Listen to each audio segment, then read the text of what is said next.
Hey guys, in today's video I'm going to talk to you about applying for an e-tourist visa to travel to India. I did one of these videos last year, but the conditions and some of the visa requirements have changed, so I'm doing an updated video. When I applied for my e-visa, I found it to be one of the most frustrating aspects of planning a trip to India.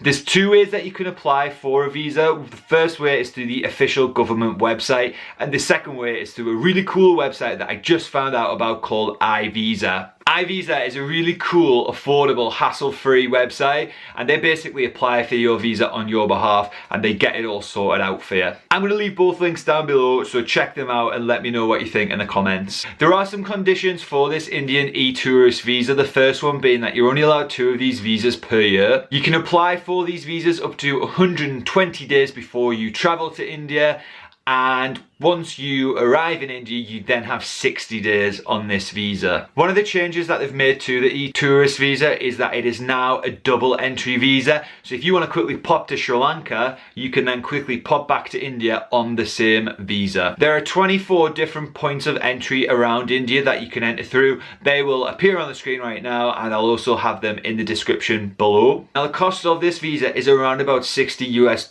If your visa does get rejected, then unfortunately that will not be refunded to you and you'll have to apply again and pay again. So it's really important that you get the next steps right. You will need to upload 2 documents. The first one being a passport photo. Now this passport photo has to be your usual passport photo with a blank background, you know, nothing covering your face. It also needs to be a JPEG image, and that JPEG image needs to be between 10 kilobytes and 1 megabyte. Once you've uploaded your passport photo, you will also need to upload a scanned copy of your photo page in your passport, so the one with your passport number, your name, your date of birth, all of that information on, that will also need to be uploaded for your application. This actually needs to be in the format of PDF, and it needs to be between 10 kilobytes and 300 kilobytes. One of the great things about iVisa is if you upload these images and they don't fit the size or the image requirements for the format, they will actually adapt them, so the Indian government will accept them.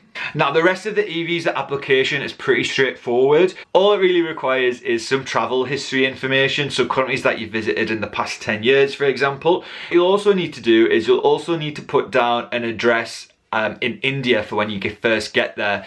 So what we did is we just put down the address of the first hotel we were staying in while we were in India, and that seemed to work fine. Like I said guys, there are 2 ways that you can do this. You can do this through the official government website, or you can do it through iVisa, both of which I will link down below. If you are going to India, I'd love to hear from you. Leave me a comment below and let me know what your plans are while you're there. If you need any more hints and tips, make sure you check out my incredible India playlist, and I also have a top 5 travel tips for India video that you can check out. Until then, make sure you subscribe, give me a thumbs up, and goodbye. Peace.